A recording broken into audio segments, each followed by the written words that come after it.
Hello everyone, welcome to Challenge to Build. My name is Paul Michael and today is Wednesday, January 5th, 2022, episode number 3 in the daily vlog updates.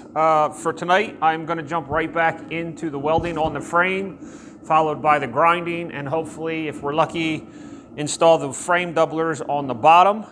So without any more time wasted, it's time for me to challenge to build and get to work.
I think we're going to have a change of plans tonight. This right here is an extensive amount of welding and grinding. And unfortunately, I'm still not super happy with the way it turned out. And the problem I'm having, and I'll probably have to change my way of doing it again if there is another time to do this. But this is 3/16 3x6 rectangle tubing. And the roll on the edge of the rectangle tubing, there's quite a large gap in here to fill. So I made one pass down the middle, and then I kind of weaved it along the sides all the way down. And I did not get all my burn-in on the rolls. So I'm left with kind of like an unfinished joint right there. But in order to weld this up and smooth this out to be 100% metal, there's probably another hour or two's worth of welding and grinding left in this. So I think what I'm going to do is I'm going to come onto this side, try to get this side squared away to match this side, and then focus on installing the doubler plates on this side and try to get this frame rail squared away to the point where I can move on to the hinges and stuff. Once I get all that stuff done, I can come back to this at a later date to fully finish this out. So, also, in the beginning of the video, you saw me sitting on this thing. I made this a couple years ago. This is simply just a 3/4 inch piece of plywood with little rubber feet. And I made this as like a work pad when I'm working on the concrete, either to stand on it or sit on it as a thermal break between the cold concrete. The plywood's a lot warmer than the cold concrete, so I can sit on this and stay warmer for a longer period of time than sitting on the concrete floor. So that's what, if you had any questions on this, that's what that was. That actually works pretty good. So what I'm going to do now is jump on to this side, repeat the same process, and see where this video winds up at the end of the night. So keep on hustling.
So after well over an hour and a half, probably close to 2 hours, I have this side about wrapped up.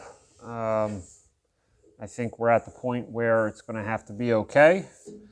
But I did add like a little accent trim piece up here, kind of made a little point right here to cap this piece off here and fully weld everything. I welded in all of the fish plates, ground everything smooth. It's nice and warm, good place to warm up my hands. But what I'm gonna do right now to kind of take a break from all the welding and the grinding for a few minutes is I'm going to lay out some holes, mark out some holes to drill.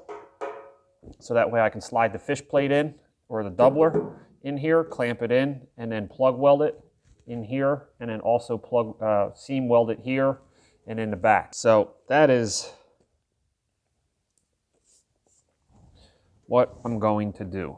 We're going to figure this out. 24, so we'll say half is 12, half of that is 6, half of that is 18.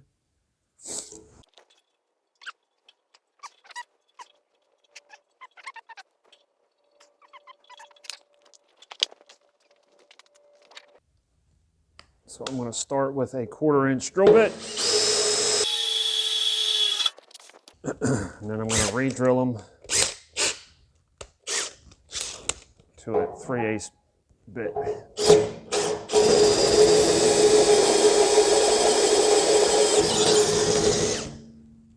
And that'll be my plug weld. Now I'll just repeat that step 6 more times.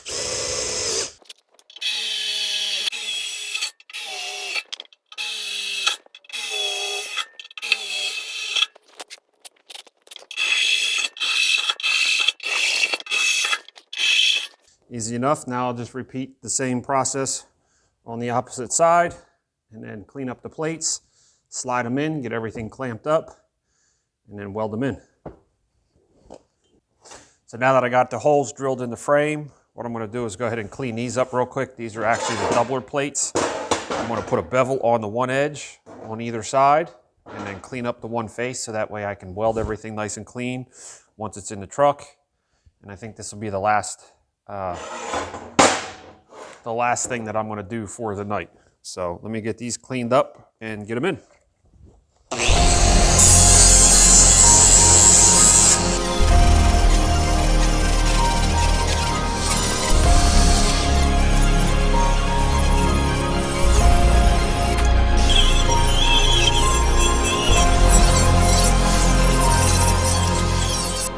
I put a bevel on the 3/16 wall here on either side, and I put a bevel on the 1/4 wall on the plate. So this way here it gives me some surface area to weld into on these two surfaces, and then I'm going to pull it in. You'll kind of notice here that this is all cattywampus over here from all the heat and then all the cutting that I've been doing. So what the 1/4 inch plate's going to allow me to do is actually squeeze everything nice and tight, get everything flat again. And then at the very back here, I'm going to add a plate in and cap this off once I get the DOM put in here. So let me go ahead and put these in and you'll see how it's all going to come together.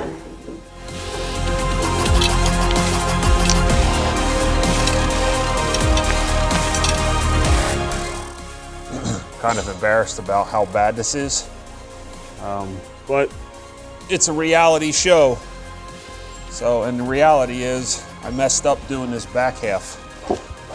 I'll be the first person to tell you that. With how much cutting and how much heat I put into this thing, not planning ahead for this whole dump bed definitely cost a lot of time and materials and money because of the double work. But like I said, for this project, it's par for the course because it turned into something that I just never expected. So unfortunately, you get to see all the little hiccups along the way, but this is one of them. And if I ever get involved in doing something like this again, I will definitely take what I've learned from this one and, you know, adapt for the next one. But it's metal, we can heat it and bend it and get it back to where we need to, close enough. So I'll get this clamped up. I'll pull these in. Actually, I think I'm going to use this clamp.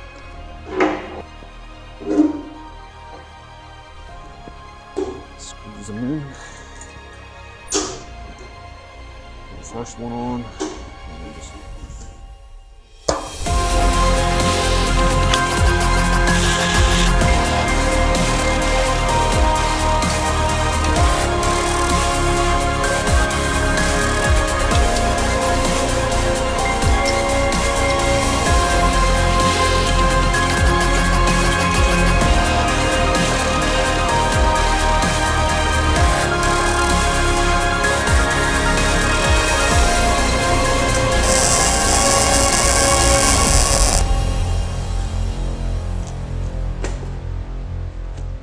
I'm going to make this closing short and sweet.